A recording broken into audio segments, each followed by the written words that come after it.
नाजरीन अस्सलामु अलैकुम। वेलकम टू इलम स्टोरी टीवी। ये काफ़ी पुराने ज़माने की बात है जब परस्तान के लोग इंसानों की दुनिया में आते थे और बाज़ औक़ात इंसान भी परस्तान में बतौर तफरीह चले जाते थे। इन दिनों परस्तान पर एक बादशाह हुकूमत करता था। ये बादशाह ताकत के लिहाज से भी बहुत ताकतवर था। इसके अलावा कई लाख फौज भी इसके मतहत थी और इसके साथ साथ बेशुमार हीरे और जवाहरात भी इस बादशाह के कब्जे में थे।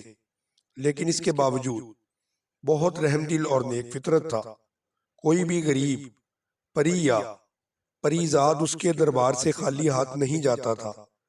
बादशाह अपनी आवाम को भी अपनी औलाद की तरह समझता था। यही वजह थी कि तमाम परस्तान के लोग बादशाह से बहुत मोहब्बत करते थे। अल्लाह ताला ने बादशाह को दो खूबसूरत बेटों से नवाजा था। बड़ी बेटी थी जिसका नाम सितारा परी था, जो कि अपने माँ बाप की तरह बहुत रहमदिल और सादा तबीयत थी। इसके बरक्स इसकी एक छोटी बहन भी थी जिसका नाम चांद परी था और वो अपने बाप और बहन की निस्बत बिल्कुल कामकल और संगदिल साबित हुई थी। एक दिन का जिक्र है कि एक गरीब परी जिसको चंद पैसों की जरूरत थी, वो नासमझी की वजह से चांद परी के पास आ गई और उससे कुछ उम्मीद बांधी। मगर चांद परी ने उसको कहा कि तुम गरीब हो, हमारे मुल्क पर एक गंदगी और धब्बे के सिवा कुछ नहीं, और पैसे मांगने इस तरह आ जाते हो जैसे ये तुम्हारे बाप की जागीर है। इतना कहने के बाद चांद परी ने अपने गुलामों को बुलाया और उनसे कहा कि इस बदजात को दो कोड़े मारकर महल से बाहर निकाल दिया जाए। चुनाचे इस परी ने रोना शुरू कर दिया कि खुदा के लिए चांद परी मुझ पर रहम करो, मुझसे गलती हो गई है, क्यों मैंने आपसे पैसे मांगे। अभी गुलामों ने परी को पकड़ा ही था कि इतने में सितारा परी इस जगह पर आ गई। उसने जब उस जगह पर शोर शराबा देखा तो चांद परी से पूछा कि बहन, क्या माजरा है, तुम बहुत गुस्से में दिखाई दे रही हो। तो चांद परी ने नहायत गुस्से में जवाब दिया कि देखो, तुम मुझसे बड़ी जरूर हो, मगर तुमको ये हक नहीं पहुंचता कि तुम मेरे जाती मामलात में दखल दो। इस पर सितारा परी ने जवाब दिया, तुम्हारी इसी आदत की वजह से तमाम परस्तान तुमको पागल परी कहता है। ये सुनकर चांद परी और ज्यादा गुस्से हो गई और बोली कि देखो, तुम यहां से चली जाओ वरना मुझसे कोई बदतमीजी सरजद हो जाएगी।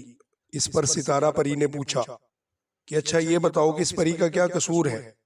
चांद परी ने जवाब दिया कि इसका सिर्फ ये कसूर है कि यहाँ इनके बाप दादा की जायदाद है जो भीख मांगने चली आती हैं।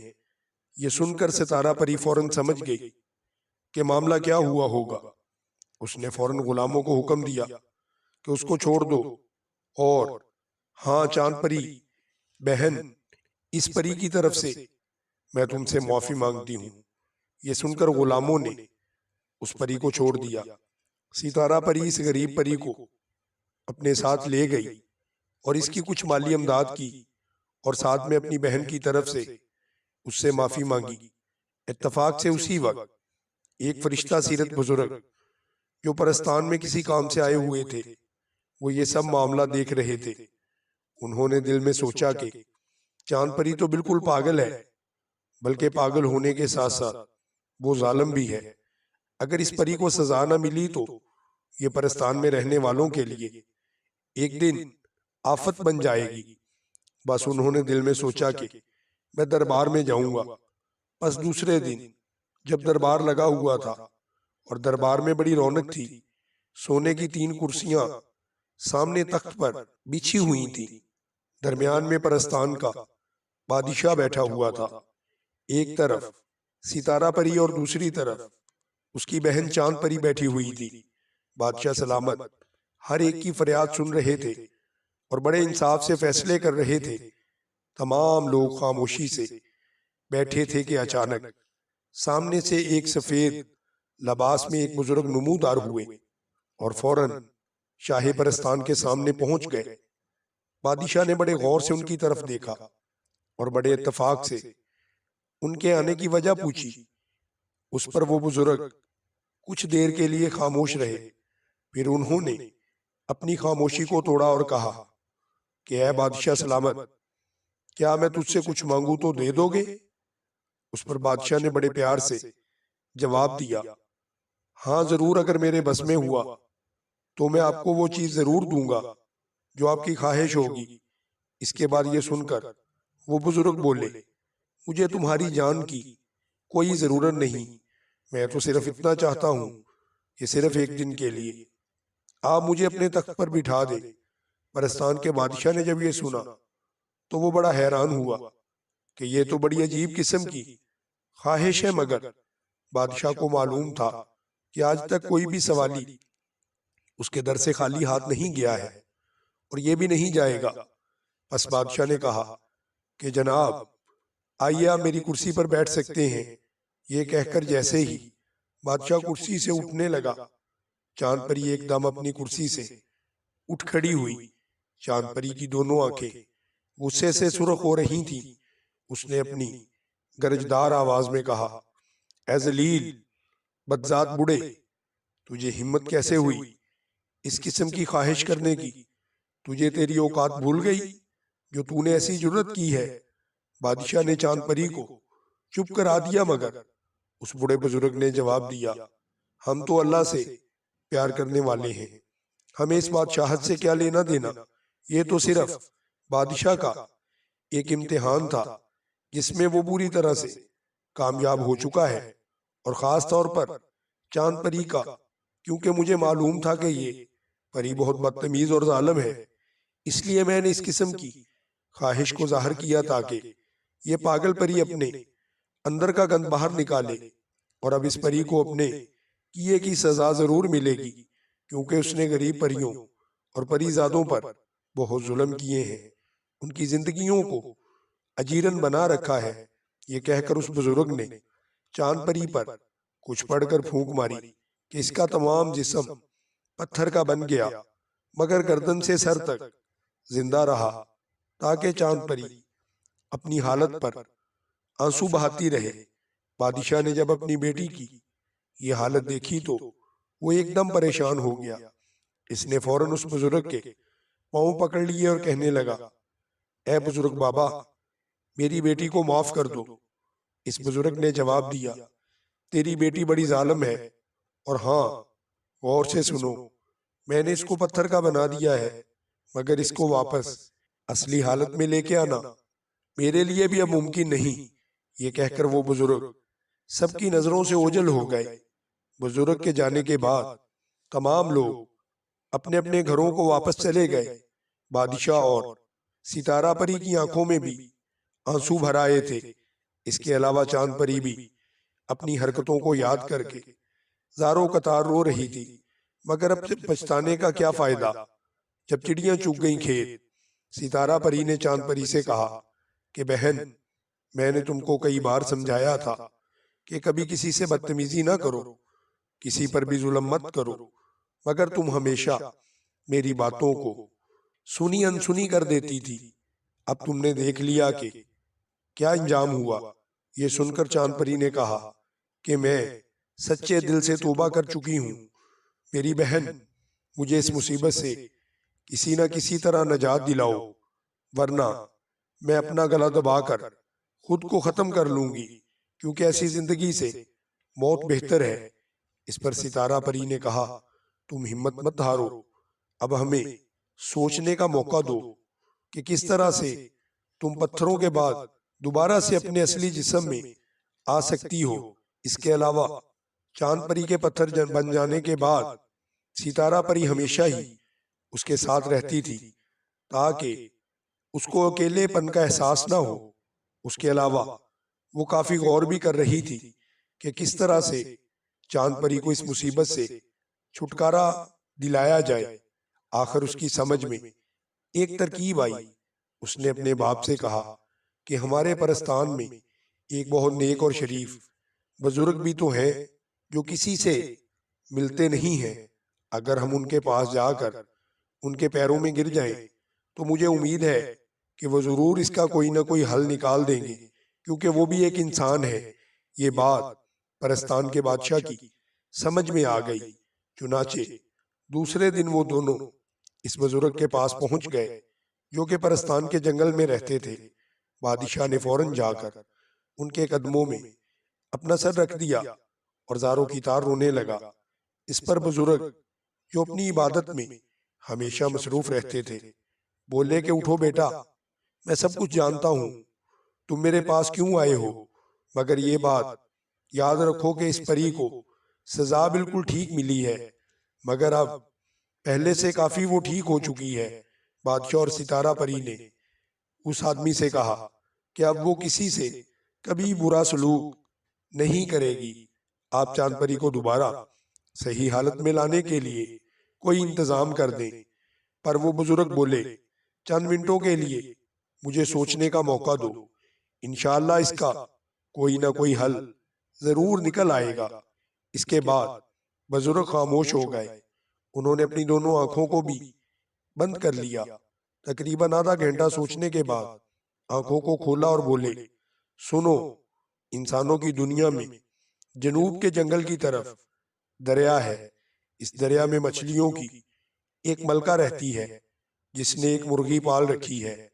इस मुर्गी को हासिल करके इसको ज़िबा करना है और इसके खून से चांद परी को नहलाया जाए तो परी अपनी असल हालत में वापस आ सकती है। ये सुनकर सितारा परी और इसका बाप बहुत खुश हुए और कहने लगे, मगर वो मुर्गी जिससे जल मछली मोहब्बत करती है हमें किस तरह से मिल सकती है। ये सुनकर उस बुजुर्ग ने एक फूल सितारा परी को दिया और कहा, सुनो, आज चांद की 11 तारीख है, तुम चांद की 14 तारीख की रात को इस दरिया पर पहुंच जाना, क्योंकि चांद की 14 की रात को मछली मलका अपने दरबार में निकलकर खुश्की पर आ जाती है। इन दोनों मछली के सर में शदीद किस्म का दर्द हो रहा है। अगर तुम ये फूल इस मछली को खिला दोगी तो वो फौरन ठीक हो जाएगी। बस इस वक्त वो ठीक हो जाएगी तो तुम उससे खुश होकर पूछना कि तुम क्या चाहती हो। वो तुमसे अगर इनाम का पूछे तो तुम उससे उसकी मुर्गी को तलब कर लेना, वो तुम्हें जरूर दे देगी। इसके बाद वो बुजुर्ग खामोश हो गए। सितारा परी ने इस फूल को बड़ी हिफाजत के साथ अपने पास रख लिया। इसके बाद उसने बुजुर्ग से कहा, अगर आप इजाजत दें तो हम जा सकते हैं। बुजुर्ग ने कहा, हाँ, क्योंकि मैंने इबादत करनी है, इसलिए तुम लोग जाओ। इसके बाद वो अपनी इबादत में मशगूल हो गए। सितारा परी और बादशाह वापस अपने महल में आ गए। महल में आने के बाद बादशाह ने कहा कि काश मेरा कोई बेटा होता तो इस वक्त मेरी मुसीबत में काम आता। अब मैं खुद इस दरिया पर जाऊंगा। मगर ये सुनकर सितारा परी ने कहा, जब तक आपकी बड़ी बेटी जिंदा है, आपके बेटे आपके पास नहीं भी हैं, मौजूद नहीं भी, तो आपको गम करने की जरूरत नहीं। मैं जानती हूँ कि आपके 2 बेटे हैं, लेकिन वो हमेशा आपको तकलीफ देते हैं और आपसे अलग रहते हैं। इसके बावजूद आप अपने आप को अकेला महसूस करते हैं, लेकिन आप फिक्र ना करें, मैं मौजूद हूँ। बादशाह ने कहा, आप कैसे अकेली जाओगी बेटा? इस पर सितारा परी बोली, अब्बा हुजूर, खुदा पर भरोसा रखें, इंशाअल्लाह सब ठीक हो जाएगा। चुनाचे वो दी गई तारीख के मुताबिक मछली से मिलने के लिए रवाना हो गई। 14 तारीख आ चुकी थी। हर तरफ चांदनी फैली हुई थी। सितारा परी इंसानों की दुनिया में पहुंच चुकी थी। यहाँ पहुंचकर उसने जनूब की तरफ अपना रुख किया। चंद घंटों तगो-दो के बाद उसको वो जंगल मिल गया जिस जगह वो दरिया था। सितारा परी इस वक्त बड़ी तेजी के साथ उड़ रही थी। थोड़ी देर की मेहनत के बाद इसको वो दरिया मिल गया। बस वो फौरन ही उसके किनारे पर उतर गई और मलका मछली का इंतजार करने लगी। काफी देर के बाद सितारा परी ने देखा कि एक सब्ज रंग और सुनहरी रंग की बड़ी मछली पानी से बाहर निकल कर आई और खुश्की पर लेटकर हाय हाय कर रही थी। बस मौका अच्छा था। सितारा परी जल्दी से उस जल मलका के पास पहुंची और कहा कि बहन मुझे मालूम है तुम्हारे सर में शदीद दर्द है, मैं परस्तान से ये फूल लेकर आई हूँ, तुम इसको खा लो, इंशाअल्लाह तुम ठीक हो जाओगी। मछली ने कहा कि तुम ये फूल कब से लेकर यहाँ पर पहुंची हो? उसने कहा कि मुझे किसी बुजुर्ग ने बताया था कि तुम्हारे सर में शदीद दर्द होगा, इसलिए मैं ये फूल तोहफे के तौर पर तुम्हारे पास लाई हूँ। मछली ने वो फूल खा लिया और चंद ही मिनटों के बाद मछली ठीक हो गई। अब सुनहरी मछली ने परी से उसके आने की वजह पूछी तो परी ने शुरू से आखिर तक सारा कुछ बता दिया। मलका मछली ने कुछ देर सोचने के बाद दोबारा दरिया में गोता लगाया और दरिया के अंदर चली गई। कुछ देर के बाद जब वो बाहर आई तो वो मुर्गी उसके ऊपर बैठी हुई थी। उसने वो मुर्गी सितारा परी के हवाले करते हुए कहा कि ये मेरी बेहतरीन चीज थी जो मैं तुम्हारे हवाले कर रही हूँ, लेकिन क्योंकि तुमने मुझे दर्द से निजात दिलाई है, इसलिए मैं अपनी कीमती चीज भी तुम्हारे हवाले कर दूंगी और तुम जरूरतमंद हो। किसी जरूरतमंद की मदद करना बहुत ही अच्छी बात है। दुनिया में सिर्फ वही लोग नाम पैदा करते हैं जो दूसरों के लिए कुर्बानी देने की हिम्मत और हौसला रखते हैं। मेरी ये खूबसूरत और कीमती तरीन चीज मैं तुम्हारे हवाले करती हूँ। सितारा परी ने वो मुर्गी ली और इसके साथ ही जल मलका का शुक्रिया अदा किया और मुर्गी को लेकर फौरन अपने महल की तरफ रवाना हो गई। बादशाह उसका इंतजार कर रहा था। बस उसके बाद मुर्गी को ज़िबा करके इसके खून को जब चांद परी पर डाला गया तो वो फौरन ही ठीक हो गई। चांद परी ठीक होने के बाद अपने बाप और अपनी बहन से ज्यादा नेक और शरीफ हो गई। अब वो किसी पर बिल्कुल भी जुल्म नहीं करती थी, बल्कि गरीबों की मदद भी करती थी और अपने से बड़ों का अदब करती थी और हमेशा उनके साथ बहुत ही खुंदा पेशानी से मिलती। कुछ दिनों के बाद वो बुजुर्ग दोबारा से महल के अंदर आए और उन्होंने कहा कि मेरा ख्याल है कि चांद परी बिल्कुल ठीक हो चुकी है। ये सुनकर बादशाह ने कहा कि बाबा जी, हमने तो आपको बहुत तलाश किया लेकिन आप हमें नहीं मिले। यकीन मानिए कि अब परी ने तौबा कर ली है। बुजुर्ग बहुत खुश हुए। उन्होंने कहा कि मुझे उम्मीद थी कि ये इस तरह से तौबा कर लेगी और मैंने इसको हमेशा के लिए पत्थर का बिल्कुल नहीं बनाया था। अगर मेरे आने से पहले ये ठीक ना हो चुकी होती तो अब भी मैं इसको अल्लाह ताला से दुआ करके ठीक कर देता। लेकिन मुझे खुशी है कि सितारा परी ने अपनी बहन के लिए बहुत अच्छा काम सर अंजाम दिया। मुझे उम्मीद है कि चांद परी ने अपने आप को बदल लिया है। ये कहने के बाद बुजुर्ग उस महल से रवाना हो गए और महल के तमाम दरबारी और परस्तान में रहने वाली परियां और परिजात खुश थे, क्योंकि उन्हें पता चल गया था कि चांद परी अपने आप को बिल्कुल बदल चुकी है। प्यारे बच्चों, अगर आपको हमारी कहानी पसंद आई हो, हमारी वीडियो को लाइक करें और हमारे चैनल को सब्सक्राइब करें। जज़ाकल्लाह।